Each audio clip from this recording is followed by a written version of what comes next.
Welcome to the Remote Career Revolution Roundtable, where we're asking remote work pros to share their experiences with you.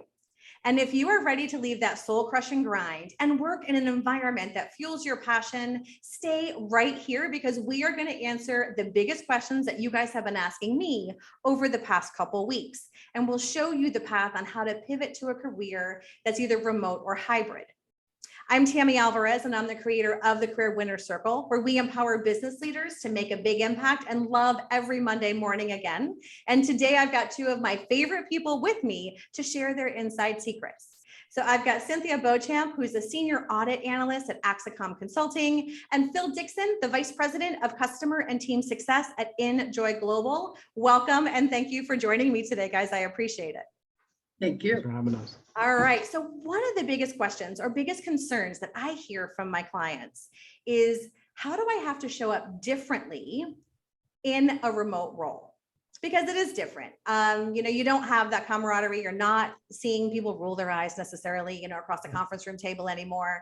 So how do you need to show up differently to really get understood and to really have people understand who you are?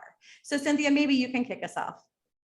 Well, so yeah, you do definitely have to show up a whole lot differently. There was a time when you did work from home for whatever reason, the child was sick or, whatever, that you would just just fly into a conference call. You'd be on the call, mostly on mute or whatever, however you want to define that conference call. But now everything is video.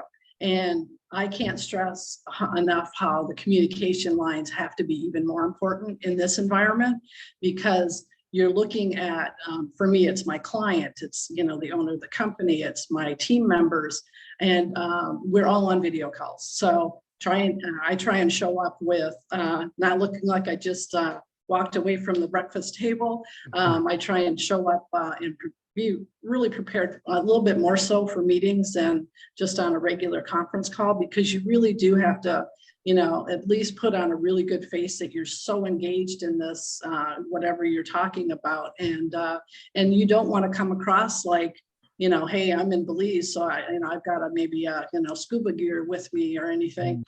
Just make sure that you're in a professional environment and you want people to treat you as such. So, that would be my advice. Excellent. And Phil, how about you? How do you have to show up differently? I should have gone first because Cynthia had some great points. Those were all things I was going to say.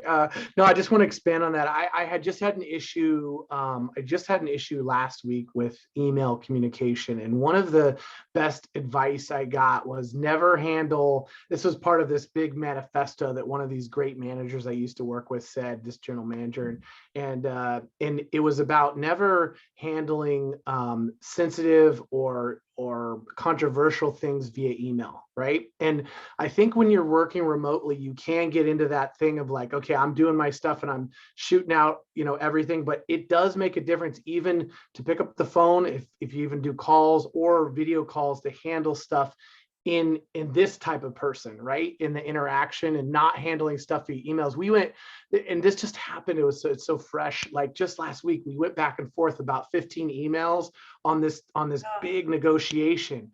And then finally, our CEO got on the call with this person, and it was settled in a matter of a couple minutes, and they had a great relationship. And it's just, you forget about that, I think, when you get in this virtual world and you don't, like you said, you're not sitting across the table and eyes rolling, or you can't lock yourself in that conference room and take care of it. So sometimes I think you get into that mode of just like, oh, I'm just going to handle this, or this going back and forth via email and I'm interacting, but it's not the same as handling even via video call. So I think that's a really good one. Cynthia, what Cynthia said about being prepared, I think that is really, really important, because you can also have more distractions, right?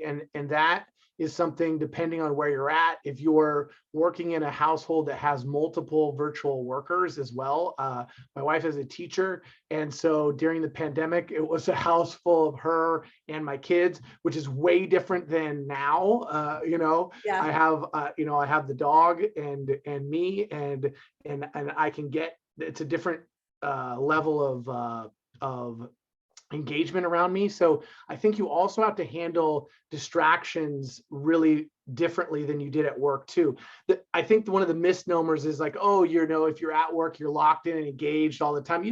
What we know that people are still on their phones when they're sitting at a cubicle. There's no difference, but when I think you have a little bit a different opportunity to be like physically disconnected, right? I'm going to go do a load of laundry or this or that. And if you're not compartmentalized, I think there's a different way to show up, right? That doesn't mean you can't do your laundry. I did a load of laundry today, and it's fine because it fit into my schedule. But I think that the communication is first and foremost. Cynthia's totally right. I agree with the prep.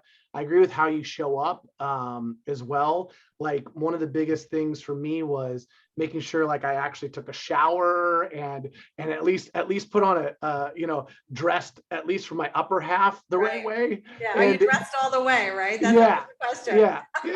Let's not be too judgy. We're talking one of the benefits, but like it's important for your psychology and how you show up, right? You would never walk into the office, as Cynthia said, disheveled and all this other stuff. And so unless you're on a really casual meeting or your camera's off, which I also recommend from time to time as well. Me too. Yeah. I just did this with one of my teammates last week, and he's like, you know what? It's kind of nice to not have our cameras on. And I'm like, okay, fine. Let's just, we don't need it. We're interacting. We're doing something very tactical.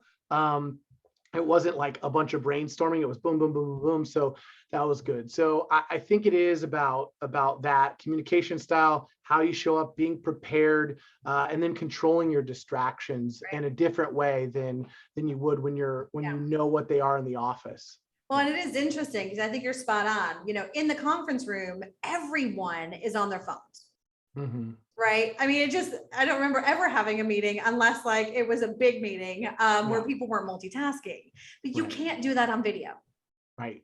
Just because you need to Cynthia's point, you've got to try harder, right? And be more present and be more animated in terms of your connection. So I think that makes a lot of sense. So thank you guys for sharing your wisdom on this. We'll have a few more questions that we're going to go over together. But meanwhile, for those of you that are watching this, make sure you in the chat, tell us what works for you. How do you show up differently? Or what questions do you have in terms of how to show up differently when you start taking on a remote job? See you soon.